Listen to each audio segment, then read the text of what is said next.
Well, if you happen to catch the Eurythmics on such great form in the Nelson Mandela birthday concert on Christmas Day, perhaps you'll relish the chance to see them again tomorrow in a concert filmed in Sydney last year. That's tomorrow at 11:15 on 2, except for Scottish viewers who can see it on BBC One at 12:45.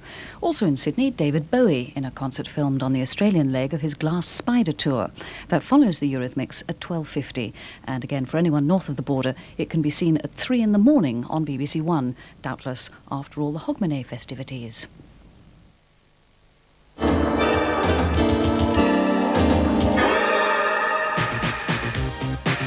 Desperately Seeking Susan, Keep the Faith, Tuesday, 10 a.m., Battery Park, Gangway 1. Love, Jim. Who's Jim? Man, some witch steals my clothes. Ego gets pushed out a hotel window, and now you get fired. Maybe you were the killer. She plays with people, Des. I ought to know. I've been chasing her for years. I can't believe the two of you are eating in the middle of a crisis like this. We're nervous. What do you want? Then take a Valium like a normal person. Madonna and Rosanna Arquette in Desperately Seeking Susan, Monday at 9:05 on 2. In a couple of minutes, Eric Rohmer's sex comedy Pauline à la Plage. And before that, a look at the weather. Tonight, patchy rain over northern Scotland will mostly die out as it moves north. Elsewhere over the British Isles, a mainly dry night with mist and fog patches forming where it stays clear for any length of time. New Year's Eve will be a mainly dry day with quite a bit of cloud. Mist and fog patches should mostly clear during the morning with a little brightness or sunshine coming through. Early rain will clear from Shetland, but later in the day cloud will thicken up in western Scotland with some rain in places. Temperatures tomorrow much as yesterday, and the wind light in the south but a brisk southwesterly in northwest Scotland. And that's the weather.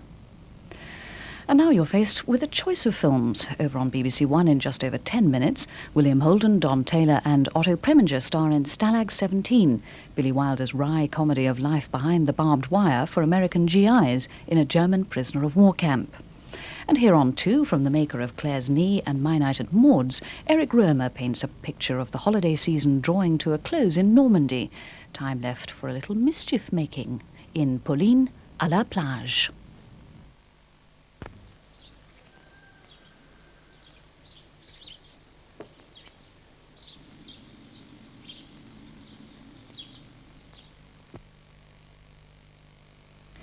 Next Friday's late film features a couple of familiar faces, Richard Berry from La Balance and Diva's Richard Boranger in Denis Amar's tough guy prison tale L'Addition at midnight, next Friday. Now, the New Year honours have just been announced, and with the details, here's David Loyn. The honours list that's just been released in Downing Street has 907 names on it, a long roll call of honour. There's a diplomatic list and awards for other public servants, those in the armed forces and the police. There are honours for Commonwealth citizens and awards for actors, sportsmen and women, and those from many other walks of life. And there are 3 new members of the House of Lords. Sir John Sainsbury, the chairman of Sainsbury's, is a life peer. As well as his supermarket business, he's chairman of the Royal Opera House and has wide arts interests. His father is already in the Lords, and it means the House of Lords will for the first time have as members a father and son, both sitting as life peers. Leon Britton is knighted. He went into the political wilderness 2 years ago, one of 2 cabinet casualties of the Westland scandal. He goes to Brussels as a new European Commissioner next week as Sir Leon, with a knighthood as consolation prize for the loss of high office at home.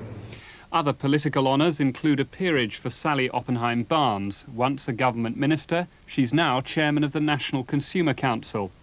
Plymouth MP Janet Fuchs becomes a dame, and Democrat leader Paddy Ashdown enters the Privy Council. Peter Levine, the arms manufacturer brought in to improve efficiency in the Ministry of Defence, is knighted. He was responsible for drawing up the tough terms imposed on Vickers to prove their new Challenger tank over American opposition. The head of Rover Cars, Graham Day, is knighted. Born in Essex, he was brought up in Canada. As